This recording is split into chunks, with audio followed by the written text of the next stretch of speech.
네, 오늘도 예배에 승리하신 모든 성도님들 위해 하나님께서 크신 은혜 베풀어 주실 줄 믿습니다.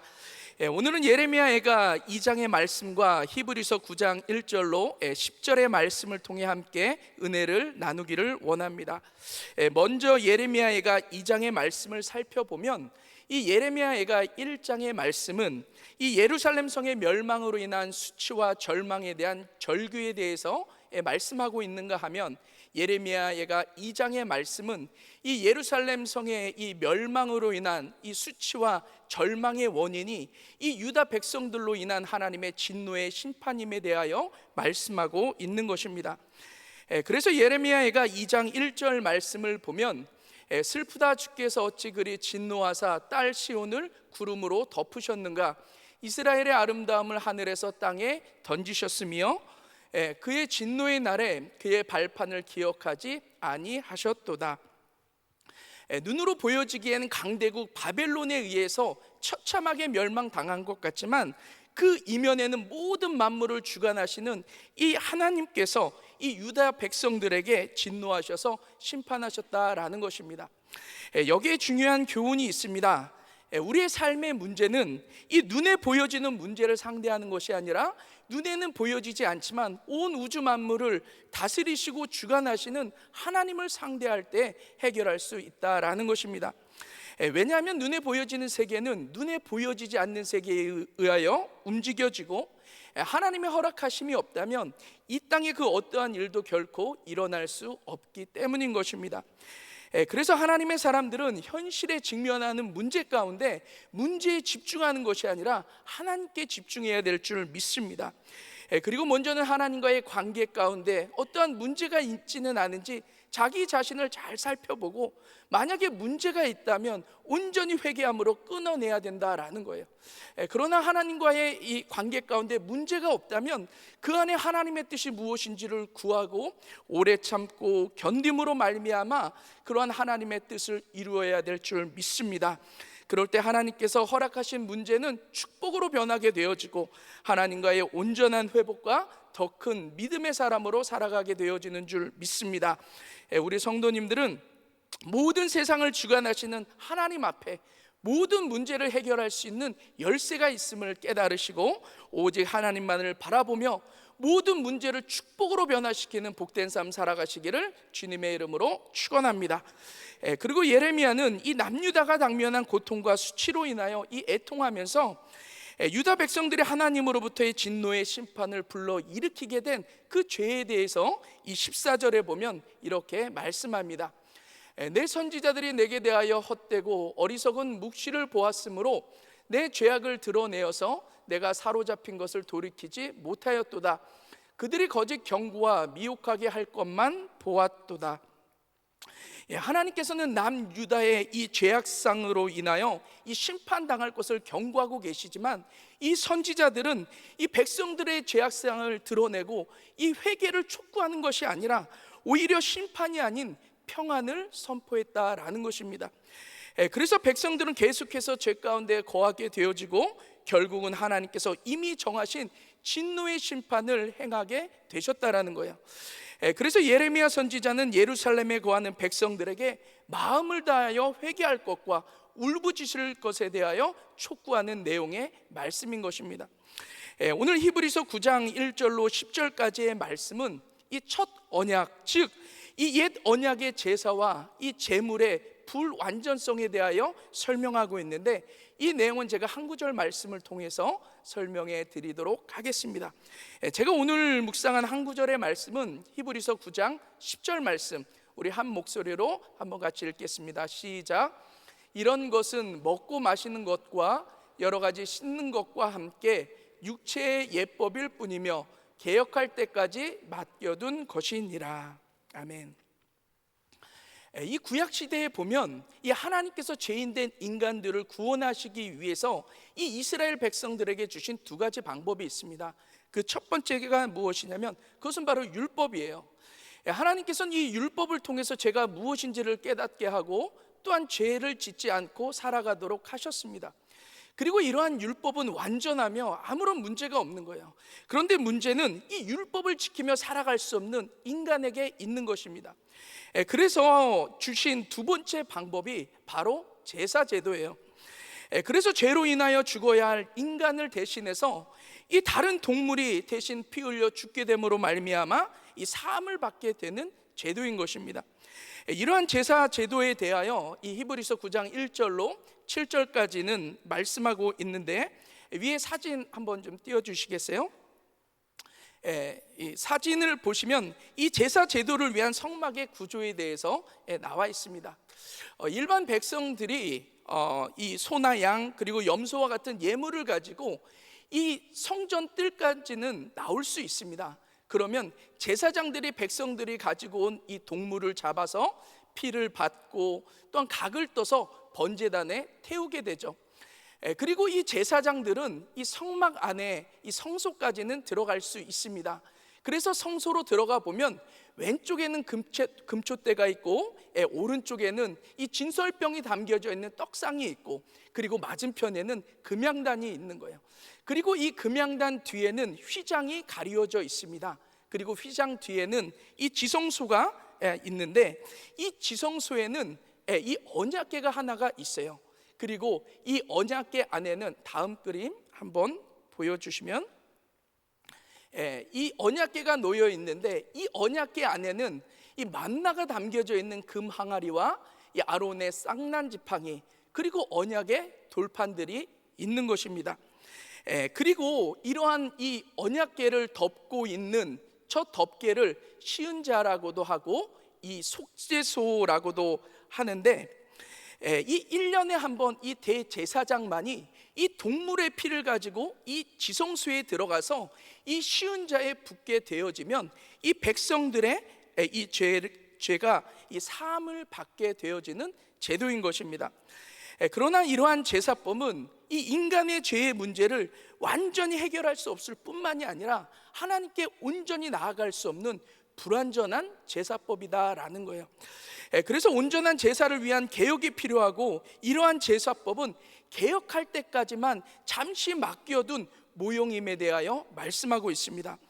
그래서 10절 말씀을 다시 한번 보면, 이런 것은 먹고 마시는 것과 여러 가지 씻는 것과 함께 육체의 예법일 뿐이며 개혁할 때까지 맡겨둔 것이니라.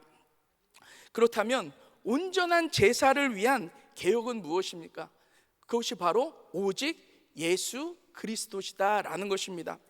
예수님께서는 영원한 대제사장으로서 이 땅 가운데 오셔서 무죄하고 무흠한 자기 자신을 제물로 드려 십자가에 못 박혀 죽으심으로 말미암아 온 인류의 죄를 단 한 번의 제사로 인해서 해결한 것입니다.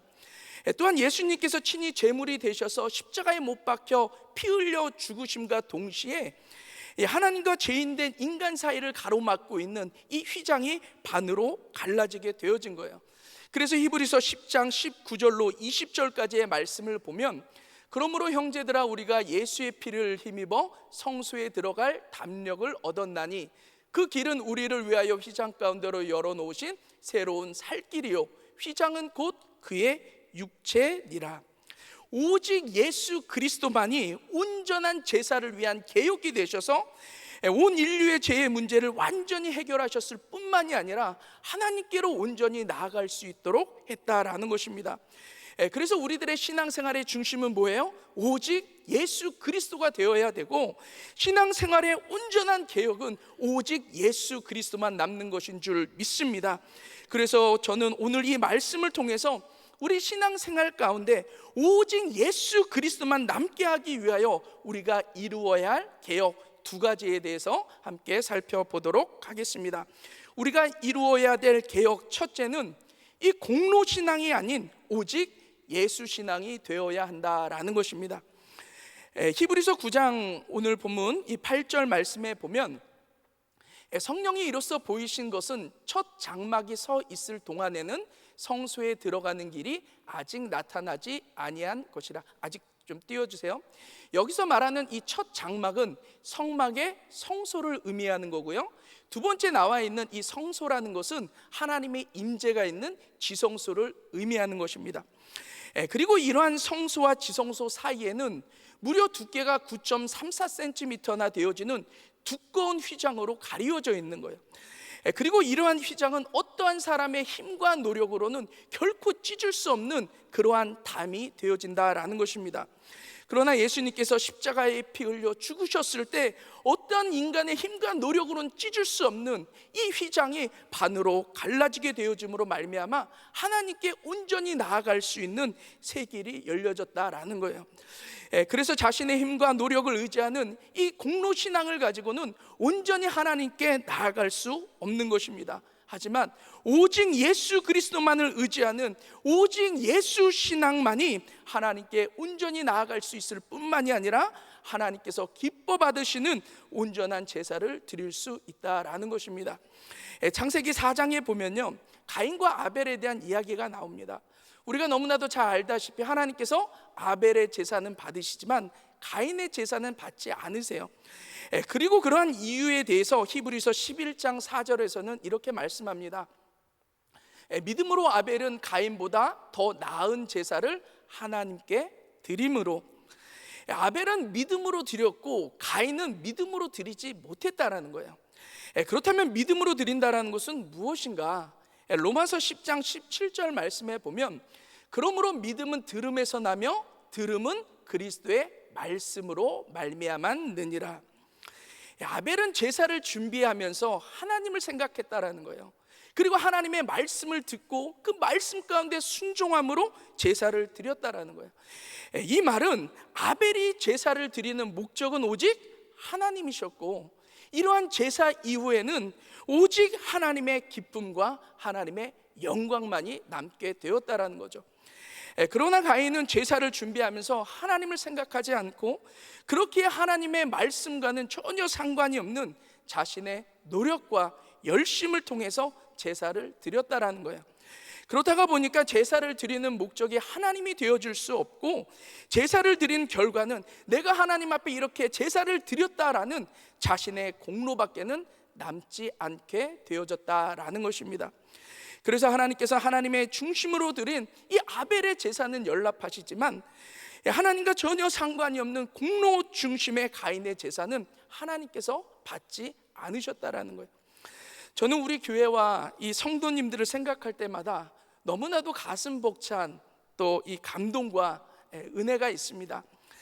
정말로 우리 은혜교회 성도님들만큼 그렇게 열정적으로 예배에 참석하시는 분들 아마 그 어떤 교회도 없으실 거예요.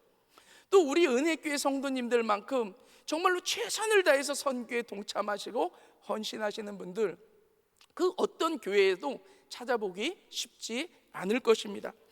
저는 우리 성도님들의 인카운터를 섬기시고 TD를 섬기시고 합동을 준비하시는 모습들을 볼 때마다 어떻게 이렇게까지도 섬기실 수 있을까 하는 그러한 큰 감동을 받기도 합니다. 그런데 우리 성도님들 무엇 때문에 그렇게 예배하시고 무엇 때문에 그렇게 열심으로 봉사하세요? 우리 성도님들이 그렇게 열심으로 선교하시며 봉사하시며 헌신하는 그 목적이 어디에 있으십니까?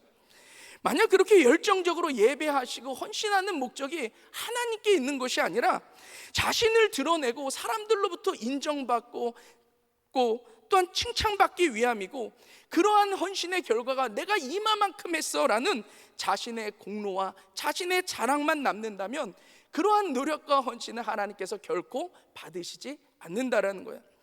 저는 이 비전센터가 완공이 되어지고 입당 예배를 드리는 그 순간을 잊을 수가 없습니다. 그 어려운 시기에 저희가 성전 건축이 이루어졌잖아요. 우리 모든 성도님들이 금식에 동참하시고 기도에 동참하시면서 최선을 다하셨어요. 또한 자신들이 가지고 계신 이 물질을 통해서 최선을 다해서 헌신함으로 말미암아 정말 이 아름다운 성전이 건축이 되어졌죠. 그리고 나서 입당 예배를 드리는 날 우리 로비에는 큰 배너가 붙었습니다. 다들 아시죠? 어떤 내용이죠? 하나님께서 하셨습니다. 저는 참 너무나도 큰 감동이 되고 이러한 교회를 섬긴다라는 것이 얼마나 자랑스럽고 기쁘고 감사한지 모릅니다.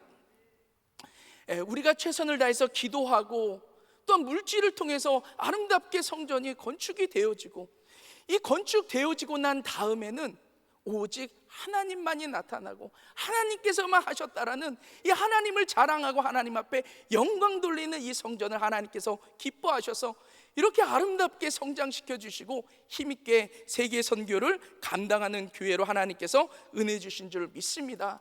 그런데 만일 성전 건축이 다 완공이 되었는데 누군가의 공로만 드러나고 누군가의 자랑만 드러난다면 아마도 하나님께서는 이 성전을 기뻐 받지는 않으셨을 거예요.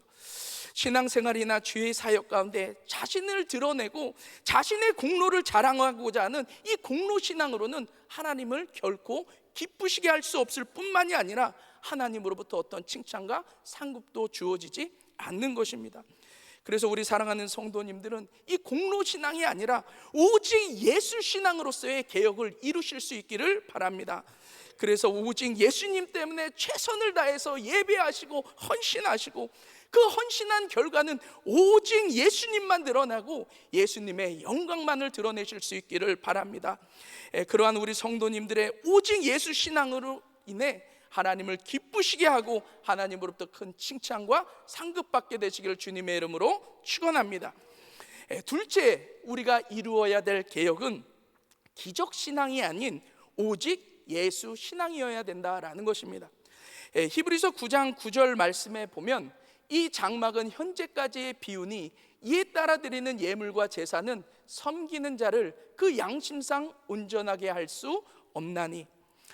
하나님의 임재가 있는 이 지성소에는 언약궤가 있고 언약궤 안에는 세 가지가 들어있다고 그랬습니다. 그래서 만나가 담긴 항아리, 그리고 아론의 쌍난 지팡이, 그리고 언약의 돌판들이 있죠. 그리고 이 만나와 아론의 쌍난 지팡이와 언약의 돌판들은 인간의 죄성에 대한 하나님의 기적을 상징하는 것입니다. 만나는 뭐예요? 출애굽기 16장에 보면은 이스라엘 백성들이 광야 생활 가운데 이 애굽을 회상하면서 그곳에서 먹던 고기와 그곳에서 먹던 떡을 생각하면서 하나님을 원망하고 불평하게 되어졌을 때 하나님의 기적으로 하늘에서 비와 같이 내려주신 양식이 만나다라는 거죠. 또 아론의 쌍난 지팡이는 무엇입니까? 민수기 17장에 보면은 하나님을 원망하고 아론의 제사장직에 도전했던 이 고라 자손의 반역 가운데 하나님께서는 그들의 원망을 그치게 하기 위해서 오직 아론의 지팡이에게만 싹이 나고 꽃이 피고 열매가 맺게 되어지는 기적을 통해서 하나님의 권위를 그 공동체에 보여주셨던 것을 볼 수 있죠. 또한 언약의 돌판들은 무엇입니까? 이 돌판들은 두 번째 돌판들인 거예요. 하나님께서 첫 번째 돌판들은 어떻게 했죠? 이 모세가 이 돌판을 받기 위해서 시내산에 있을 때 그 아래에서는 이 모세를 기다릴 수가 없어서 우상을 만들고 우상 숭배를 하게 되어지죠. 그 모습을 바라본 이 모세는 그 하나님으로부터 받았던 첫 번째 돌판을 던져서 깨뜨려 버리게 되어집니다. 그러함에도 불구하고 하나님의 은혜로 주어진 것이 바로 이 두 번째 언약의 돌판들이다라는 거예요. 이러한 인간의 죄성에 대한 하나님의 기적적인 역사와 이 은혜를 상징하는 이 만나와 또 아론의 쌍난 지팡이, 그리고 이 언약의 돌판들이 담겨져 있는 이 언약궤를 덮고 있는 이 시온자의 이 동물의 피를 붓는 이 제사는 인간의 죄성으로 인한 죄의 문제는 온전히 해결할 수 없는 것이었다라는 것입니다. 사복음서에 보면은 예수님의 공생의 기간에 수많은 기적과 이사를 나타내시죠. 병든 자를 고치시기도 하시고 귀신 들린 자를 자유케도 하시고 죽은 자를 살리시기도 하시죠. 그리고 예수님께서 이러한 기적과 이사를 나타내신 데는 분명한 목적이 있으십니다. 그것은 단순히 기적을 통해서 그들의 문제만을 해결해 주시기를 원하셨던 것이 아니라 그러한 기적을 통해서 예수 그리스도가 누구신지를 깨닫게 하고 예수 그리스도로 말미암아 그들의 모든 죄의 문제를 해결하시고 구원받게 하시기 위함이었다라는 거예요. 그러나 그러한 예수님의 기적과 이사를 경험한 사람들은 이 예수님이나 예수님으로 인한 구원, 그리고 하나님 나라에 관심이 있었던 것이 아니라 오직 기적을 통하여 그들의 문제 해결에만 관심을 갖게 되는 것을 볼 수 있습니다. 그래서 이 오병이어의 기적 이후에 예수님을 찾고 예수님께 몰려드는 사람들에게 요한복음 6장 26절에 보면 이렇게 말씀하세요. 예수께서 대답하여 이르시되 내가 진실로 진실로 너희에게 이르노니 너희가 나를 찾는 것은 표적을 본 까닭이 아니요 떡을 먹고 배부른 까닭이로다. 예수님께서 오병이어의 기적을 통해서 예수님의 그들의 죄로부터 구원하시기 위해 오신 구원자, 이 메시아이심을 나타내시기를 원하셨다라는 거예요. 그러나 오병이어의 기적을 경험한 사람은 예수님이 누구신지에 대한 관심도 없고 구원에 대한 관심도 없고 하나님의 나라에 대한 관심도 없고 그들의 오직 관심은 이 땅에서 먹고 살아가는 문제에만 관심을 가졌다라는 거죠. 그리고 이러한 예수님의 기적을 통해서 먹고 살아가는 문제에만 관심을 가졌던 사람들은 결국 예수님을 다 떠나게 되어지는 것을 볼 수 있습니다. 이것이 바로 기적신앙의 한계다라는 거예요. 우리 교회는 기적이 상식처럼 여겨질 만큼 수많은 기적들을 경험하며 신앙생활하고 있습니다. 100일 기도, 1000번제, 수많은 집회들을 통해서 수많은 성도님들이 하나님의 기적들을 체험하고 수많은 간증들이 있죠. 정말 인간의 힘으로는 고칠 수 없는 병이 나음을 얻기도 하고 정말 암 환자가 암이 사라지기도 하고 그동안 맡겼었던 신분의 문제, 또한 어떤 비즈니스의 문제, 이 자녀의 문제들이 이 하나님의 기적으로 말미암아 해결되어지는 수많은 간증들이 있는 축복된 교회인 것입니다. 하나님께서 우리 성도님들에게 그러한 기적을 베풀어 주시는 데에는 분명한 목적이 있으십니다. 그러한 기적을 통해서 우리 성도님들의 현실의 문제를 해결해 주시는 것뿐만이 아니라 이 현실적인 문제를 통해서 예수님에 대하여 더욱더 관심을 갖고 깊이 만나게 되어지고 하나님의 나라에 소망을 두며 살아가게 하기 위함이다라는 거예요. 그래서 오직 예수님과 하나님 나라를 소망하며 정말로 예배에 성공하고 전도하고 선교함으로 세계 선교를 마무리 짓는 이 복된 사명을 감당하시기 위함인 줄 믿습니다. 그러나 만일 하나님께서 행하신 기적들을 통해서 오직 현실적인 이 문제의 해결만을 바라는 이 기적 신앙에만 머무르게 된다면 온전한 신앙생활을 할 수 없는 거예요. 문제가 생기면 하나님의 기적을 바라는 마음으로 하나님 앞에 가까이 나아오지만 그 문제가 해결이 되고 나서는 다시 하나님을 떠나 자신만을 위해 살아갈 수밖에 없다라는 거죠. 그러다가 보니까 장성한 분량의 믿음의 사람이 되어지지 못하고 늘 초보 신앙에 머무르게 되어질 수밖에 없다라는 것입니다.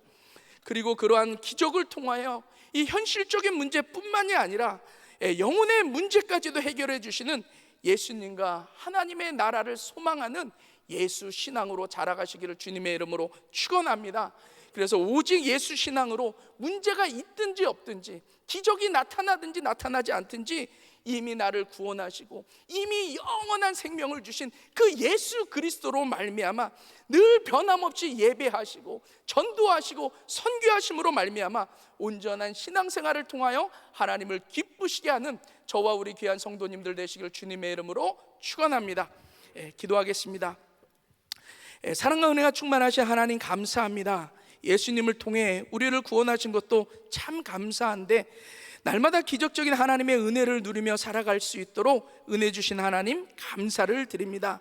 우리 사랑하는 귀한 성도님들 오직 예수 신앙으로 살아가게 하시고 오직 예수님을 위하고 예수님만을 드러내는 삶을 통해서 예수님을 기쁘시게 하고 또한 살아가는 순간순간이 하나님 앞에 드려지는 복된 이 예배가 되어질 수 있도록 우리 사랑하는 귀한 성도님들 마음껏 축복하여 주시옵소서. 주님의 은혜를 감사드리며 사랑 많으신 예수님 이름으로 기도드렸사옵나이다. 아멘. 우리 말씀 생각하시면서 내 삶의 이유라 찬양됩니다.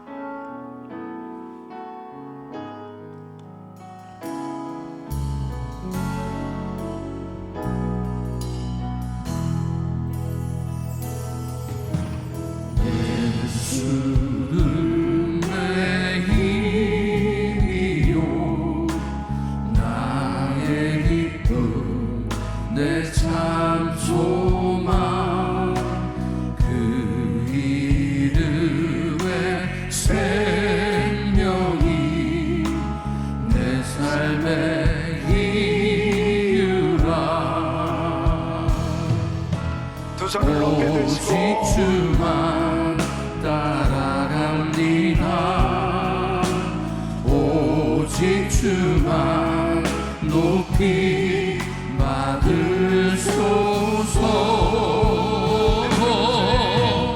내 평생에 그 이름은 그의 선하심은 세상에 노래하리라. 그 이름에 그 신 능력 영원한 생명이 내 삶의 길. 할렐루야. 내 평생에 그 이름은 그의 선하심은 세상에 노래하리라. 그 이름에 그 신 능력 영원한 생명이 내 삶의 이유라. 아멘, 아멘. 우리가 살아가면서 당하는 이 고난과 환난 가운데서도 그 고난의 원인을 바로 찾고 그 고난을 왜 당하고 있는지 이 깨닫게 되어지는 것이 얼마나 중요한지 모릅니다. 그 근본 문제를 구체적으로 해결할 수 있는 것은 그 고난의 원인을 깨달을 때입니다. 모든 만사가 다 주님의 손에 달려있기 때문에 하나님께서만 해결해 주실 수 있는 거죠. 그런데 우리의 모든 삶의 고난 가운데서도 하나님은 항상 우리를 통해서 영광을 받으시기를 원하시는 것입니다. 그래서 이 고난 당할 때 이 고난 가운데서 참으로 하나님 앞에 더 가까이 나가고 그리고 하나님을 더 사랑하도록 그렇게 하나님 앞에 더 드려지는 그런 삶이 되어질 때 하나님께서 영광을 받으시는 것입니다. 그러니까 하나님의 자녀들에게 있어서 당하는 고난은 다 유익이에요. 고난당한 것이 내게 유익이라 이로 인해서 내가 주의 율례를 배우게 되었나이다. 에레미야가 왜 이렇게 슬퍼하면서 애가를 찢고 그렇게 안타까워할까요? 이스라엘 백성들은 왜 예루살렘이 망했는지 그냥 이 현실적으로 당하는 이 고난의 문제만 계속 슬퍼하고 괴로워할 뿐이지 그 고난의 원인을 찾지 못하는 데서 안타까워하는 겁니다. 그 고난이 오게 된 그 이유는 하나님에게서 멀어졌기 때문에 하나님의 뜻대로의 삶이 되어지지 않기 때문에 하나님께서는 계속해서 그 고난을 통해서 더 주님께 가까이 나가도록 더 주님께 나오도록 그렇게 인도하고 계신데 그 원인을 깨닫지 못하면 근본 문제가 해결되지 못하는 거죠. 예수님께서 십자가를 지심으로 이제 성소의 휘장이 갈라짐으로 지성소에 들어갈 수 있는 길이 열려졌다는 것은 바로 언제든지 예수님 앞에 나오면 하나님을 만날 수 있게 되는 것입니다. 근본 문제가 해결될 수 있는 것입니다.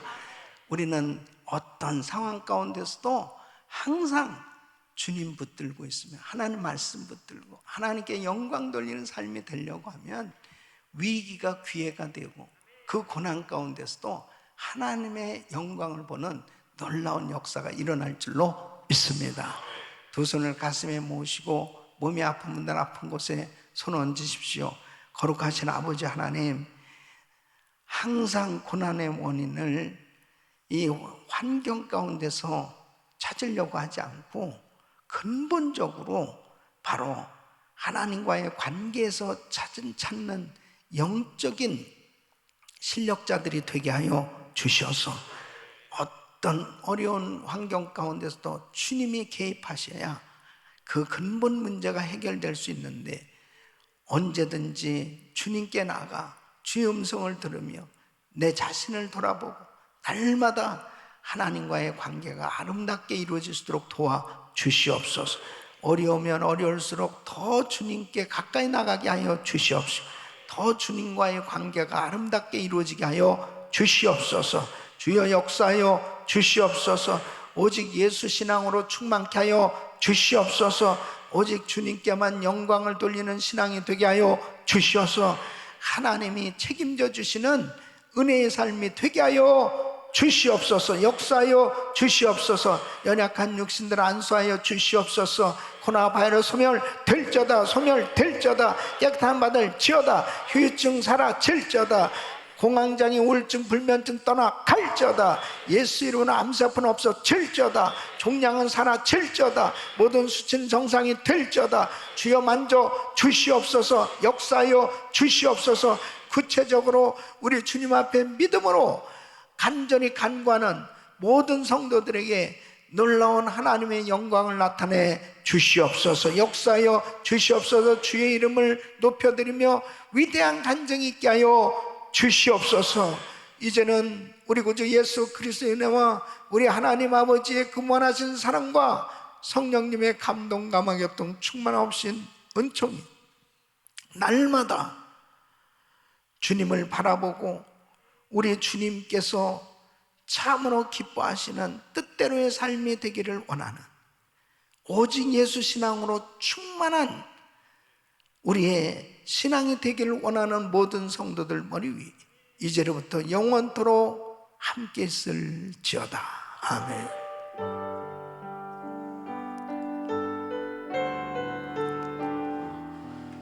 아버지 감사합니다. 주님 감사합니다. 이제 기도하실 자리 잡으시고 기도하실 때 오늘부터 3박 4일 동안 전국 전도 폭발 지도자 클리닉이 우리 교회에서 열립니다. 위에서 기도해 주시고 또 이스라엘 단기 선교팀들 위해서 기도해 주시고 우크라이나 전쟁이 하루속히 종식될 수 있도록 그리고 우리 GMI 선교사님들 위해서 기도하시고 한 주간 사역 가운데 하나님 역사하신 특별히 축의 부흥성회와 또 다민족 기도회를 위해서 기도해 주길 바라며 우리 주여 부르짖고 기도합니다. 주여 주여 주여 걸어가시고 존귀하신 아버지 하나님 감사합니다.